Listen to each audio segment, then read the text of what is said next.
Welcome to the Real View podcast, where Ohio Realtors connect you to innovators and influencers, keeping you with the real view of real estate. Whether you're a broker, agent, first-time homebuyer, industry leader, or just happen to stumble upon our podcast today, you can expect to hear tips, tools, tricks, interesting information, and so much more from the experts in Ohio's real estate game.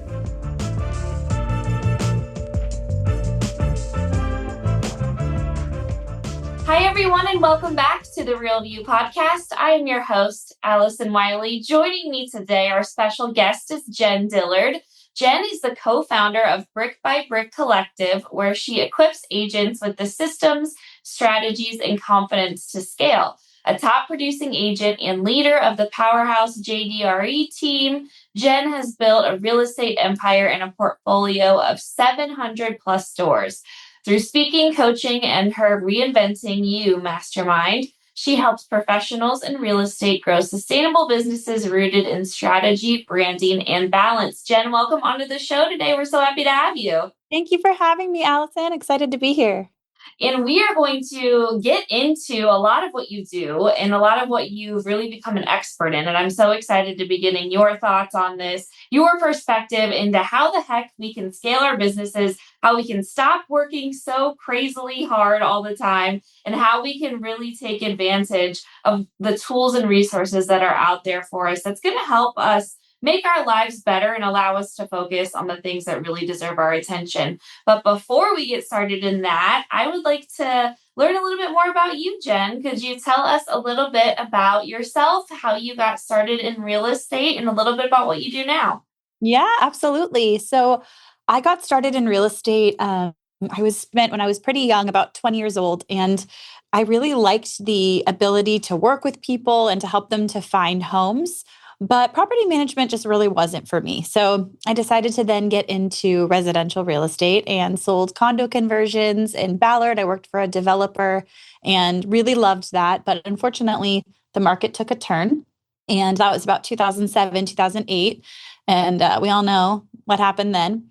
And so I found myself wanting to try something a little bit different, which I ended up trying something very different. I got into telecommunications, and it was a great field for me. I really enjoyed the sales and, again, working with people and with business owners, and did that for quite a while, and had my two babies, met my husband, had my two kiddos. And then in 2015, I found myself, ready to get back into the workforce, but just my husband and I had a conversation, and just he asked me, when did you feel the most fulfilled? Like what career do you feel like you enjoyed the most? And for me, it was 100% real estate.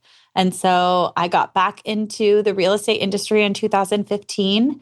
And then in 2017, that was in Seattle. And then in 2017, we decided to give our life a complete plot twist and uproot our family and move to Hood River, Oregon. So small town at the base of Mount Hood, resort town. And it was a big shock to my system because I am a city girl, grew up, was born in LA, lived in Seattle. So big change for me to move to a small town. And, I thought getting into the real estate industry in the Hood River area was going to be easy because it's a small town. There's, not that many people. But I was so wrong. It was definitely very challenging and, a lot of competition, a lot of real estate agents. And so I had to really buckle down and figure out what is it that differentiates me from everybody else. And what I found, Allison, is that I really excel when it comes to marketing and branding. And so I used that as my superpower and marketed my name, my brand, and then what turned into my team. And we quickly grew as one of the top teams in the Hood River, Columbia Gorge market. And then fast forward to just a year ago, I found myself with a pretty large team, and I found myself wearing all of the hats again, like I was in the very beginning. I was operations, marketing, finance. I was all of it because we had some in-house employees that didn't end up working out. And so I just got to the point where I was like, I can't do this anymore. I can't wear all the hats and still be the best mom, best wife, best team lead. And, it was a really rude awakening when I went to a soccer game watching my daughter Henley. She's 9, but she was 8 at the time. And I was watching her play, and I had my computer on my lap, and I was, watching and then looking down, watching and then looking down. And I locked eyes with Henley, and the disappointment in her eyes was soul crushing. And I realized at that moment, okay, I'm not present. I'm here physically, but I'm not here. And I made a pact with myself from that point on that I was going to be where my feet are. And so, in order to do that, I needed to figure out some systems, processes, and people to help me to support my business. And so I went searching for a solution and couldn't find it. And so I built it. So that is where Brick by Brick came into play. We built it out of a necessity and for my business. And turns out there's a lot of real estate agents that also need support. So A lot, a lot. And yeah, it sounds like that's really what you've been able to do yeah, with Brick by Brick, and the coaching work that you do, the speaking work you do. You've really poured back into the industry. And I think that's great that you've been able to help new agents because, like you said, you had to figure this out for yourself. yeah. And you've learned a lot, I'm sure, had to figure it all out. And now you're sharing the wealth to us and giving that back to Ohio today, which I think is Yes, amazing. I know. So cool. Yeah, so no, I think that's really great. And I love like hearing your story. You've just really been so resilient throughout it all. I mean, you've had ups and downs and have had to kind of forge your own path and make your own way. And so you really have so much experience and so much knowledge, about the industry and how to create those systems so that we're not getting those looks from our kids when we're at their sporting events because no Yes. parent wants that. No, no. Not at all. So let's get started into a little bit of this scaling work, how we do this, how it helps our business. And Mhm. you talked about just feeling overwhelmed in our industry. Like that's kind of become the norm for many realtors, talking to them, listening to what they're going through. But you're saying that does not need to be the case, and why being busy all the time is not a badge of honor. Like people just say, I'm so busy, I can't even do X, and that's not a cool thing, right? Like it doesn't Oh. need to be that way. Talk to us about your perspective on that and kind of what you learned and your mindset behind how being busy may not be the best thing for us and how we should kind of have a new and different perspective on that.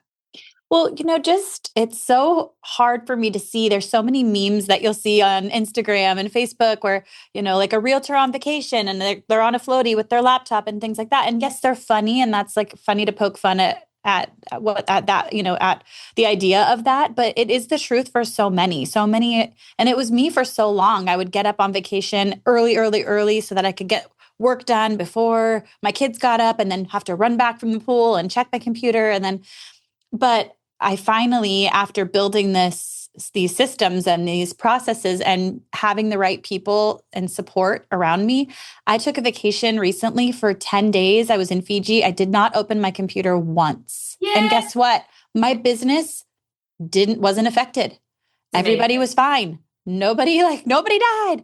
So, it's totally possible, but it's definitely a matter of building that support around yourself. And some ways that I've done that have been, hiring an executive assistant is one. So that's something that comes with, you have to obviously have enough to be able to delegate. However, what I like people to think about is, you have to factor in what is your time worth? How much time, you have to do an exercise to figure out how much is my hourly rate.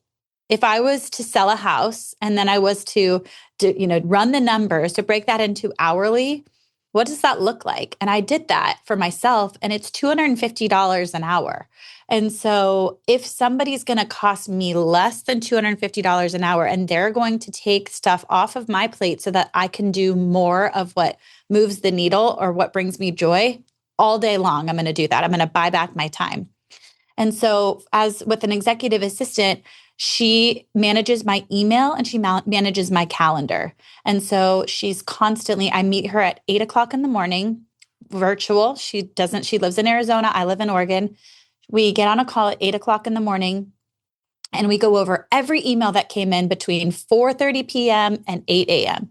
And she helps me. I can be getting ready. I'm doing other driving, getting ready, whatever I'm doing. And she's reading me the emails and then she's helping me to respond to them. She's typing it out because, yes, you need to be the one to respond. Absolutely, it has to be in your words. But you don't have to be the one who's typing. And so then you're able to multitask and do other things while you're responding to your clients. I meet with her again at 4:30, same thing. Everything that came in between 8 and 4:30.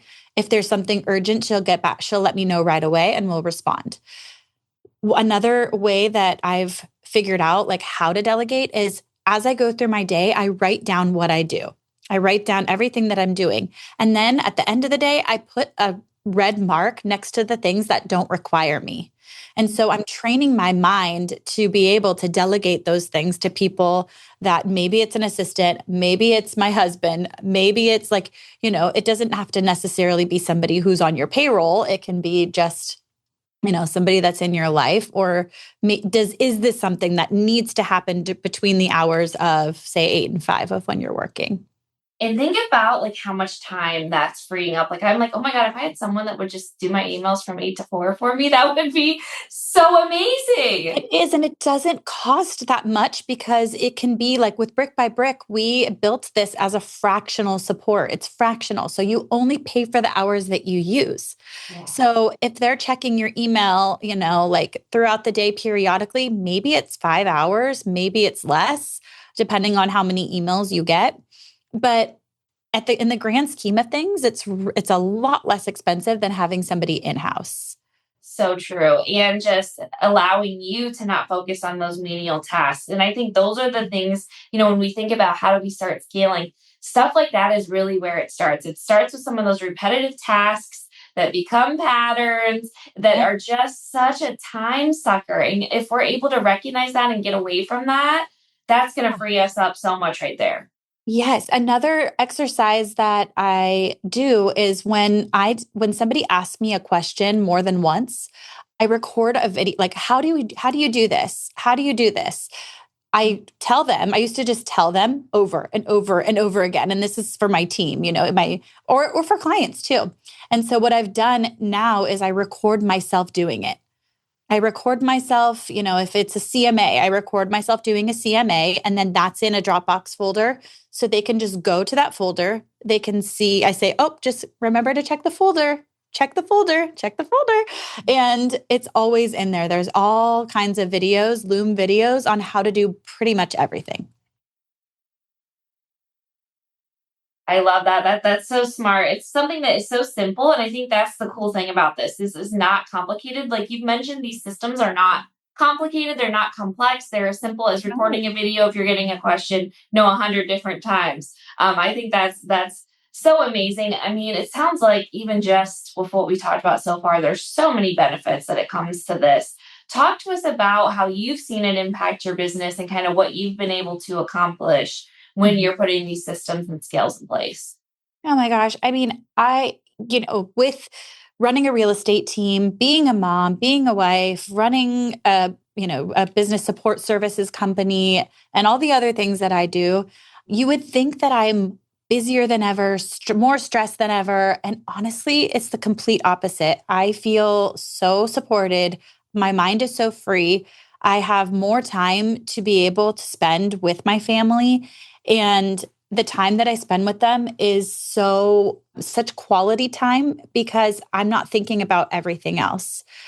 Like it's like I have delegated certain things off. I mean, it's as simple as like I've recently hired somebody that does my laundry. Mhm. And that's something that I would come home and I would do my laundry and I would prep dinner. And then I was like, by the time I was done with all that, I wasn't spending any time with my kids. Yeah. And it's like, that's not how I want to live my life. I want to be able to be present and to be where my feet are and to be, like when it's mom time, it's mom time. Yeah. It's not, oh, hang on, honey, just a second. I have to go grab this call or I have to change the laundry or I have to do this or I have to do that. So it's really helped me in my relationships just to be more present and focused and clearing my mind. So That's so true. Like the benefits of it, yes, it will help your business and help you live a more stressful and peace, more peace into your life, but it extends beyond the business, I think, and that's just what you've shared. It goes into your relationships. It goes into, being there, being present with the people who you need that face to face time with. And I think that makes a difference to your relationships and help those feel stronger too. If you're coming into it yeah, kind of clear headed and not worried about the million things that is going on while you're trying to have that's a right. conversation with And someone. it also just helps you to create boundaries and guardrails around your schedule. So, I let my clients know, I set the expectation right off the bat that I'm available for you anytime between the hours of 8 and 5. You call me, I will answer or I will call you right back. But after 5, I'm not available. So, I will check my phone at 8 really quickly just to see if there's any emergency. If it's not urgent, I'll call you the next day. But I set that expectation because what I see so often with real estate agents specifically is that they say, "Oh, I had a client call me at 10 o'clock." And I'm like, "Did you answer?" Yes. Okay. Well, when you answer, you teach them how to treat you. You teach people how to treat you and that it's okay to call you at 10 p.m. because you answered the phone. And if you don't answer the phone and you tell them the next day, "Hey, I'm sorry, I saw you called last night at 10. I actually don't work at that time. But what questions can I answer for you?" It creates that boundary. And actually, clients really appreciate it because they know what to expect. It's so true. And it's just a more sustainable way, I think, to run your business. Like you mentioned that word necessity, like this came out of necessity. Like it's almost getting to that point where like it's not sustainable. It's not going to be survivable for to be answering the phone at 10 o'clock at night, at 3 in the morning, whenever they're calling. You almost need these practices in place to keep yourself sane.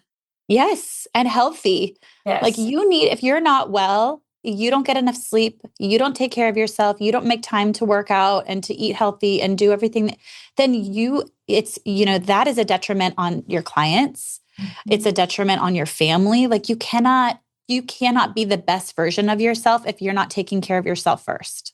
Yeah, absolutely. And I think too, another part of this, and I would love to hear kind of how you've used this, is where AI comes into all this, right? Because we're talking about automation, we're talking about, tools that are out there that can get some of these repetitive tasks off our plates.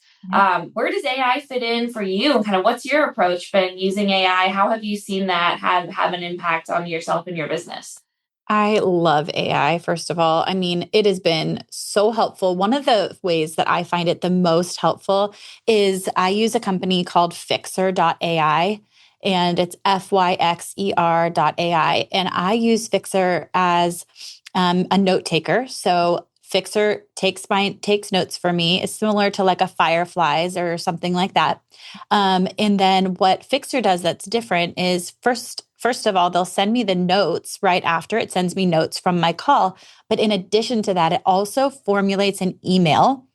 It does a draft email to the person that I had the conversation with, letting them know what we talked about, summarizing our conversation, putting action items for them and action items for me. And then I can go in and I can tweak it to make it sound a little more like me and then send it off. The other thing that it does is it also will go through my emails. And as emails pop up, people send an email to me, it will formulate a draft response to them as well. And it has a very in-depth questionnaire so that it really gets to know your voice and how you are you more casual? Are you more playful? Like how do you speak? And as it gets to know you, it sounds more and more like you. But I love that. No, that's amazing. I think Such a there's time so saver. It is. And it's, we are just in the beginning of what AI is going to be able to do for us. And I think taking advantage of it in these early stages and in the beginning to get some of these tasks, away from us and off our plate and getting the help, where where we can makes such Yeah. a huge difference. And there's so much out there that you can take advantage of, and finding when it works and where it fits into your life. But I think it absolutely has a place, in every agent's life. You should definitely be taking advantage of it and be Absolutely. And in. using it more so not to like create listing descriptions for you, or I mean, yes, it can help you with that, but you still have to make it your own. You still have to go in. You have to make sure that, it doesn't like it sounds like you and it really fits the property and things like that. But what I love it more for is automating and helping me to do my job better. So just like helping me with getting things ready, like the emails and like the notes and things like that. So, The note taker is amazing. I was oh, in a meeting the other day and used it, and it sent me a whole summary of the conversation, how the meeting started, how it ended. And I was like, oh my gosh, my follow up's done. This is so great. I'm like, why cannot this not be on all my phone calls too? Right. Yeah. When is AI coming onto the phone? I That's what know. we I'm need to waiting. do I'm waiting. next. Absolutely. Okay, so if we are really wanting to start implementing this, say we're not using any sorts of systems, we're not scaling at all right now, what's your best advice on where we should start, and what should our approach be in first getting up and running with using scaling? I think that creating a system and a process around everything that you do in your business is so important because if you don't have it documented and what you do documented, then how are you going to train somebody else on it? And so, in order to help yourself to scale, you have to learn to delegate. And so, first and foremost, it's documenting everything that you do. So, if you do a listing presentation, document. I like to record myself because I feel like it's easier to record yourself than like writing down everything that you're doing. So I record myself and then I put that into an SOP. And we have an SOP literally for everything. There's an SOP from listing, for listing launch. There's an SOP from, okay, now it's pending. Now what? Okay, now it closed. Now what? Okay, now we need to nurture the client. Now what?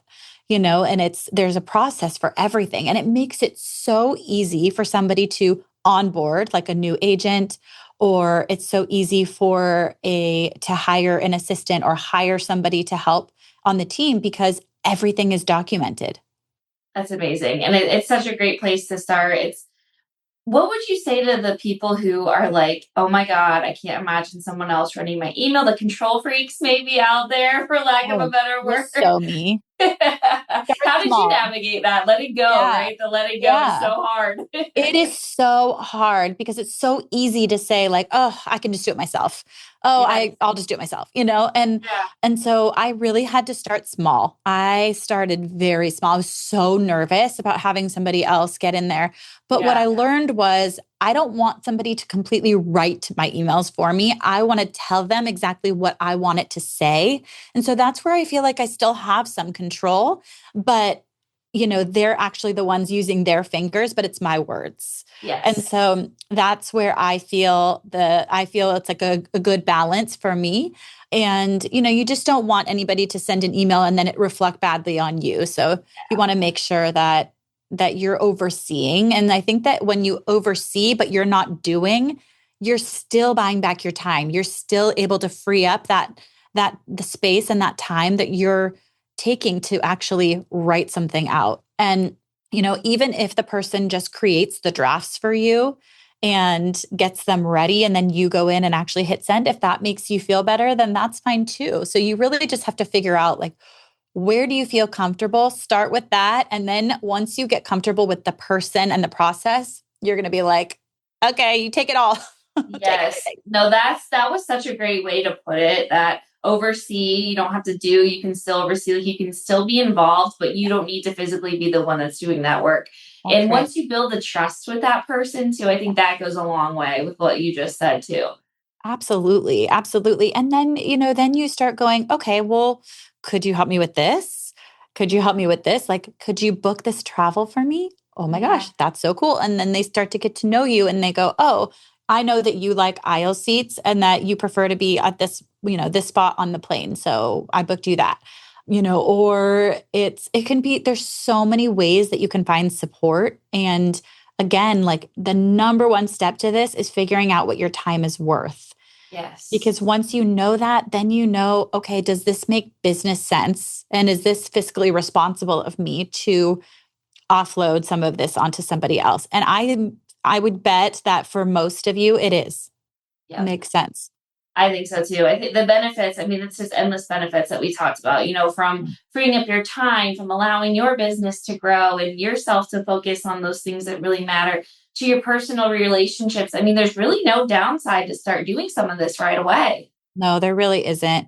There really isn't. And, you need to only do the things that require you and that bring you joy. And really like taking a good look at what does require you, what does move the needle in your business, where are you needed? And if you were able to free up some of this time, what would you do with it? And would you be able to do more prospecting? Would you be able to go run more appointments? And so think about that. Like you're able to, okay, you're going and running the appointments, but then there's somebody back at the office that's doing the emails, that's formulating the CMAs, that's doing like the work that doesn't necessarily require you to put together, but yet you still need to oversee. So you're just doing the overseeing, but everything else, all of the actual, like, the task oriented stuff, like the data entry and stuff like that is not you. It doesn't require you. Yep. I love that. I think that's such a great approach to it. It's great mentality to kind of walk in with, and so many benefits, as we just mentioned. Best advice to realtors who want to get started in this. You just mentioned a minute ago, just start small. You don't have to completely overhaul your entire business. Start writing down those few things, that you've noticed, those patterns where those time suckers are popping up in your life. Best advice to realtors who want to start doing this right now. I would say, honestly, to reach out to Brick by Brick Collective, like reach out to our company and just have a strategy call. It's free to have a strategy call. And you can just hop on and somebody like where everybody on at our company is specializes in real estate. And so just having a conversation of just, this is what I'm doing right now in my business. What would this look like for me? How much would it cost me monthly?